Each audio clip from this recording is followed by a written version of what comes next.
It was a chilly evening in November 1657 when 12-year-old Richard Jones of Shepton Mallet abruptly fell into a terrifying fit.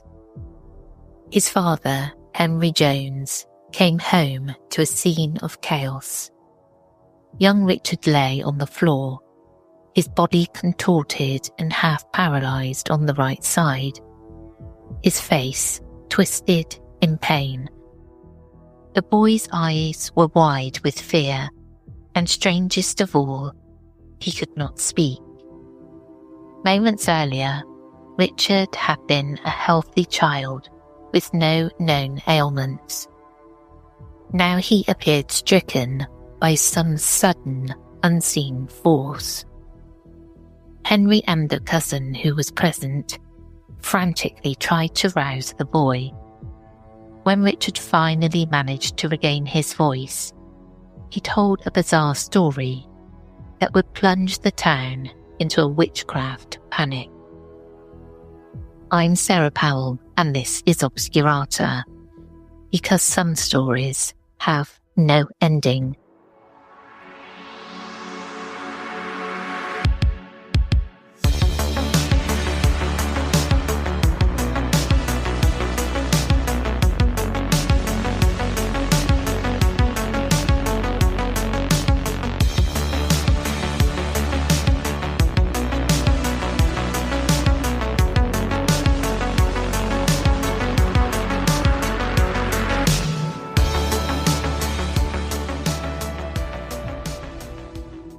Through gasps of pain, Richard described how an old woman had come to the Joneses' door, asking for a piece of bread, shortly before Henry returned home.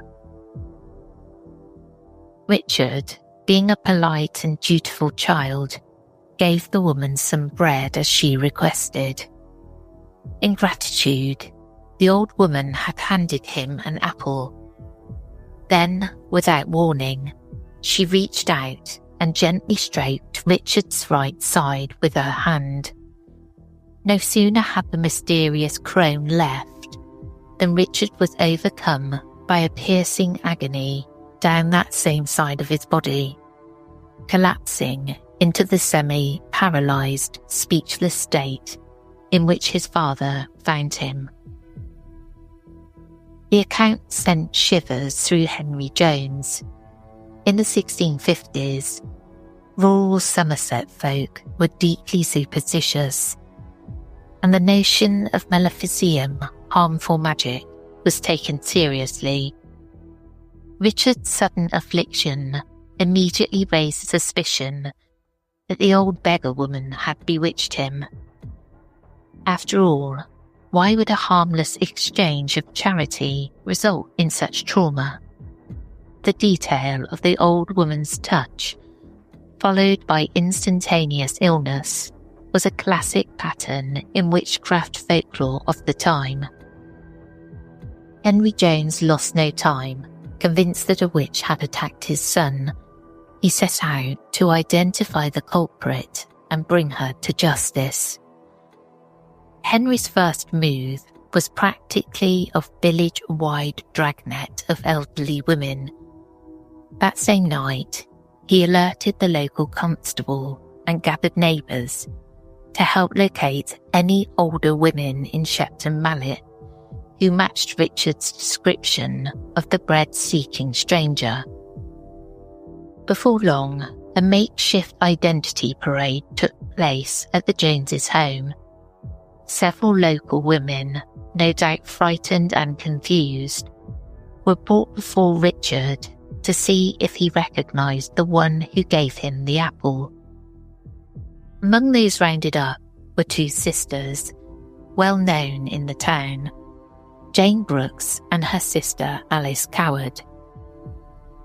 Both Jane and Alice were elderly women who lived in poverty, sometimes relying on charity, exactly the sort who might go door to door begging for food. As Jane Brooks entered the room, Richard's reaction was startling. The boy once again went rigid and mute. In the eyes of the onlookers, this was a damning sign. The presence of Jane and perhaps Alice seemed to throw the child back into the very state the witch's curse had induced. To the 17th century mind, this was considered near proof of guilt, a witch's aura silencing the victim. The gathered neighbours exchanged looks. They felt they had found their witch. Henry Jones certainly believed it. Enraged at seeing Richard's affliction return upon Jane's arrival, he launched himself at Jane Brooks in a fury. The desperate father beat the old woman repeatedly, hoping perhaps to break the spell or simply out of vengeance. Some accounts describe that Jane was frail and in ill health, even before this incident. You can imagine the scene, a panicked father pummeling a vulnerable, confused old widow, while the assembled villagers looked on approvingly, viewing it as righteous punishment for witchcraft. Eventually, during this scuffle, Richard snapped out of his dumbness and could speak again. This only seemed to confirm that Henry's assault had weakened the witch's hold. Jane's condition after the beating isn't recorded in detail, but given her age, she likely suffered injuries and terror. It was an ugly start to what would become a sensational case. After this dramatic confrontation, the community kept a close watch on Jane Brooks and her sister Alice. Tensions were high. Everyone wanted to see if Richard would recover fully, or if any new occurrences would solidify the case against the women. Sure enough, about a week later, another incident inflamed the situation. Young Richard happened to encounter Alice Coward, Jane's sister, on the road or near his home. Simply seeing Alice apparently triggered a relapse. The boy was suddenly seized by illness again, just as he had when Jane appeared. This strongly reinforced the belief that the sisters were acting in concert to torment Richard through sorcery. What followed over the next few days can only be described as a series of nightmares come to life for the Jones family. Richard began claiming that a hag or spectral old woman was visiting him at night in his room. These weren't mere dreams. In his mind, they were literal attacks by the witch's shape or spirit. The cousin who had witnessed Richard's initial collapse, a man named Gibson, took these reports seriously. In one instance, when Richard cried out that the phantom hag was present, Cousin Gibson swung a knife wildly at the empty air, and his blade seemed to hit something invisible. Richard then let out a scream and shouted an astonishing claim. "Oh, father, father, Cousin Gibson has cut Jane Brooks's hand, and it's all bloody." In other words, Richard was perceiving that the apparition was Jane Brooks, and that Gibson's knife strike had wounded her. This claim was quickly investigated. The constable was dispatched to Jane Brooks's home to see if she indeed had a fresh injury on her hand. And incredibly, the report came back that Jane was found nursing a cut hand, hurt in a manner corresponding to Gibson's strike at the ghostly figure. To the people of Shepton Mallet, this was almost incontrovertible evidence of witchcraft. It suggested that Jane had been spiritually tormenting the boy, perhaps in spectral form, and got wounded in the astral encounter. The idea that a witch's spectre could be attacked to injure the witch's real body was a common belief in those days. And here was a concrete example. After this, the authorities had seen enough. Jane Brooks and Alice Coward were formally arrested on charges of witchcraft and sorcery against Richard Jones. As Jane and Alice languished in custody, the Jones household hoped the worst was over. But the bizarre phenomena continued to unfold, reaching a dramatic climax in February 1658. On the 25th of that month, a neighbour woman, the wife of Robert Iles, was visiting the Jones home when something extraordinary occurred. According to her later testimony, Richard was suddenly lifted off the ground by an invisible force and transported through the air for a considerable distance. The boy's levitation carried him roughly 300 yards, almost 3 football fields in length, even vaulting over a stone wall before depositing him harshly on another household's doorstep. When the child was discovered, he was unconscious from either the shock or the impact. Mrs. Iles was utterly aghast. She insisted no visible person had touched Richard. He simply flew out of the house and over obstacles as if swept up by a supernatural wind.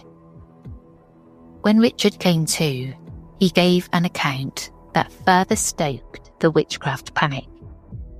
He claimed that it was Jane Brooks who had grabbed him by the arm and whisked him through the air.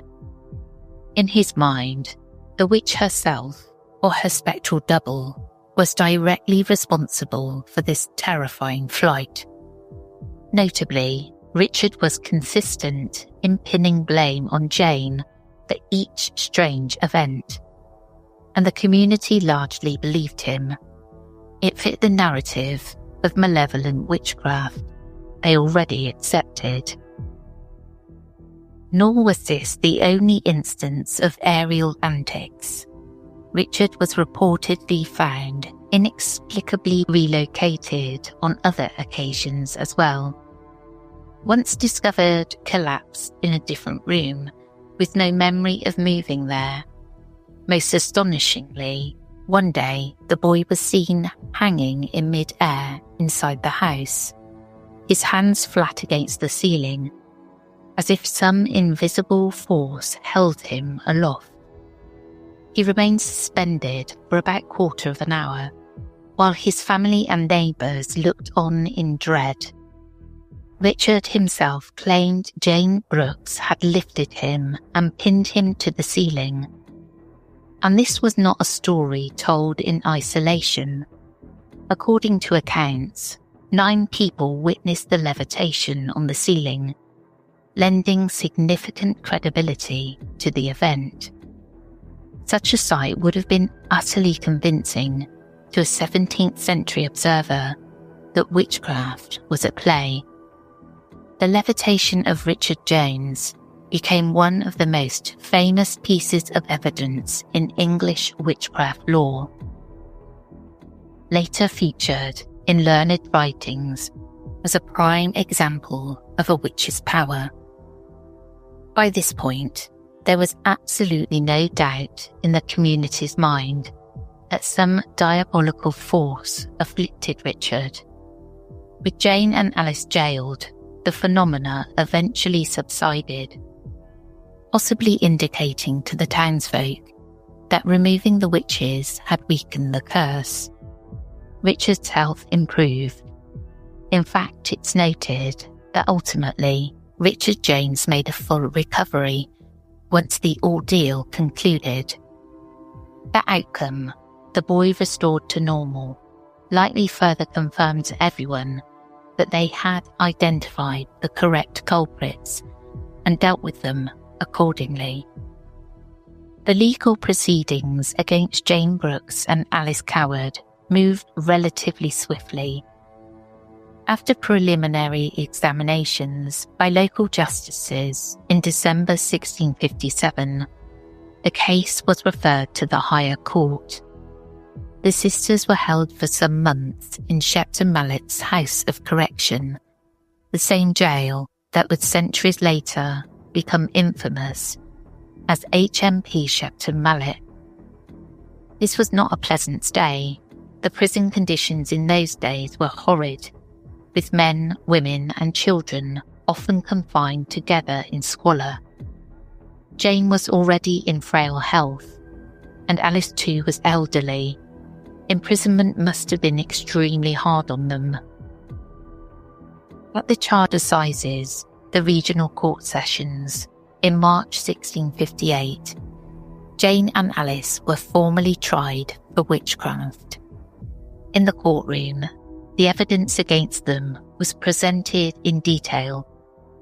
We know from surviving accounts that testimony included the identity parade reaction, Richard's dumbness when Jane entered, the knife apparition incident with Jane's cut hand as evidence, and the levitation events witnessed by multiple people. Additionally, there was a peculiar anecdote that during the December hearing, Jane and Alice had allegedly offered Richard money to drop the accusations. When this bribe was brought forth in front of the justices, the coins were heated, perhaps as a test of truth. And as soon as the hot money was produced, Richard fell into fits again until the coins cooled. This story sounds strange to modern ears. In that era, it would have been taken as almost mystical corroboration. The coins associated with the witches provoked the boys' affliction anew, as if proving their guilt. It's important to note that by 1658, witch trials in England were not as common as earlier in the century, such as the notorious 1640s trials, but they still occurred, especially when proof seemed strong. The Somerset Assizes had seen witchcraft cases before, and public sentiment could easily turn against an accused witch given enough sensational testimony. In this case, the evidence must have overwhelmed any scepticism. You can imagine the jurors hearing how Richard was flown about and stuck to ceilings, or how Jane's invisible spirit was cut by a knife. These were dramatic claims supported by multiple witnesses. Jane Brooks lightly tried to plead her innocence. If she had any supporters, their voices were drowned out by the cascade of accusations. Jane Brooks was condemned to death for witchcraft at the Assizes. Her sister Alice Coward, perhaps seen as a lesser accomplice, was not executed. Instead, Alice died in prison, possibly due to the harsh conditions or stress before the trial concluded or shortly after. Jane's execution took place on March 26, 1658. In England, execution for witchcraft was by hanging, unlike the burnings more common in Scotland or continental Europe. Local law suggests Jane was likely hanged at the Market Cross in Shepton Mallet's town square, which was a typical site for public executions.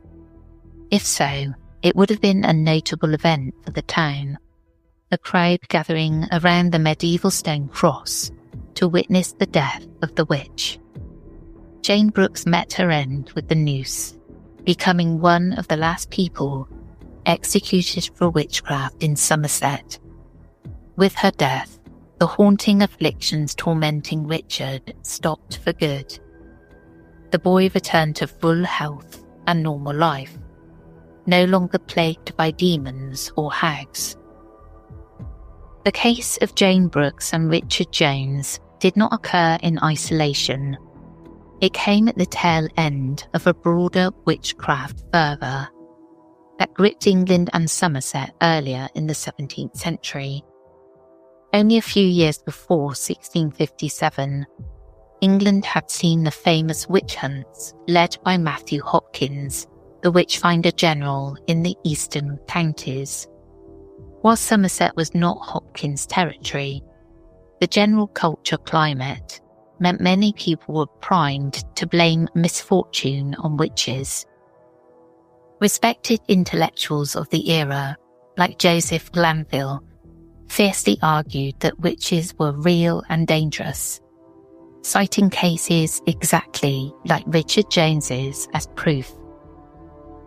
Joseph Glanville later included the Shepton Mallet levitation story in his 1681 treatise, Sadducismus Triumphatus, highlighting how Richard's being lifted over a garden wall and pinned by invisible forces demonstrated the reality of the supernatural. Glanville's work became influential even across the Atlantic, feeding beliefs that led to the Salem witch trials in 1692. Thus, our seemingly small-town incident in Somerset had echoes in the broader tapestry of witchcraft lore. Somerset itself had other witch cases around that time.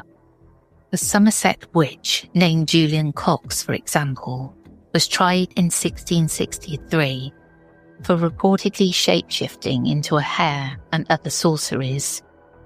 And following the Monmouth Rebellion in 1685, the region was rife with tales of the supernatural punishment of the rebels, alongside very real brutal executions by Judge Jeffreys at places like the Shepton Mallet Market Cross. In rural communities, fear of witches persisted well into the 18th century in folklore, if not always in courts. The Jane Brooks case, however, stands out because of the sensational physical manifestations involved. It combined classic elements of witchcraft accusations, an old beggar woman, an exchange of charity turned cursed, a child victim, with extraordinary phenomena, apparitions wounded by knives, human levitation, that read like something out of a dark fairy tale, except multiple witnesses swore it was true. For the people of Shepton Mallet in 1658, there was likely a mixture of relief and residual fear after the trial. On one hand, justice had been served, the witch was executed and the child saved. On the other hand, the events they had witnessed or heard about were deeply unsettling. If such evil forces had been at work in their midst, who could say if all of it died with Jane? Local legend holds that Jane Brooks may have cursed the town, or at least left a mark. Although Richard recovered fully and lived on, you can imagine he and his family remained haunted by those memories. The story certainly did not fade quietly into obscurity. It became part of Shepton Mallet's oral history and was documented in pamphlets and books on witchcraft. By the 19th century, antiquarians writing about witch trials made sure to mention the levitation of Richard Jones as one of the notable English cases on record. Thus, long after the last witch was hanged in Britain, the tale of Jane Brooks lived on, illustrating the era's frightening blend of superstition and reality. In the centuries since 1658, Shepton Mallet has undoubtedly changed, but hints of its past still linger in local lore. The Shepton Mallet prison, formerly the House of Correction, where Jane and Alice were held, became notorious over time, not just for its age and harsh history, also for its ghost stories. Shepton Mallet's uncanny legacy doesn't end with the 17th century. In an intriguing historical coincidence, roughly 110 years after the Jane Brooks saga, the town faced another bizarre and unexplained event, the disappearance of Owen Parfitt, which was covered in the last episode. Although completely unrelated in nature, both cases involved an individual suddenly struck by inexplicable circumstances, one by an alleged witch's curse, the other by an impossible vanishing. Both became local legends. It's as if every century or so, Shepton Mallet produced a story that defied the normal order and fed the imagination of its people. Some modern enthusiasts of the paranormal even wonder if the town's location on the edge of the Mendip Hills, not far from mystical Glastonbury, might lie on some ley lines or hidden currents of energy that attract strange phenomena. These theories are speculative, of course, but they show our continuing attempt to find meaning behind clusters of mysterious occurrences. And that's the end of this episode. I hope you enjoyed.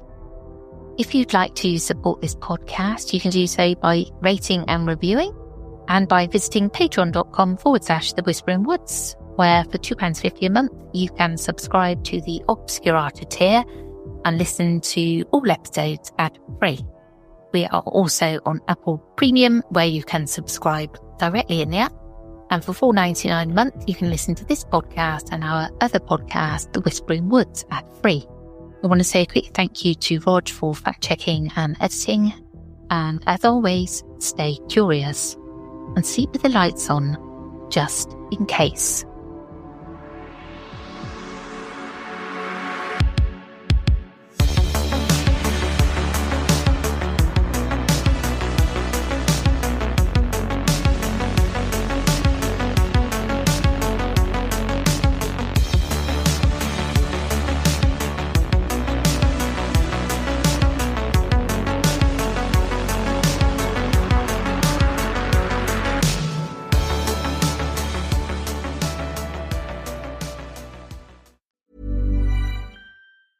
AI is transforming customer service. It's real and it works. And with Finn, we've built the #1 AI agent for customer service. We're seeing lots of cases where it's solving up to 90% of real queries for real businesses. This includes the real-world complex stuff like issuing a refund or cancelling an order. And we also see it when Finn goes up against competitors. It's top of all the performance benchmarks, top of the G2 leaderboard, and if you're not happy, we'll refund you up to $1 million, which I think says it all. Check it out for yourself at Finn.ai.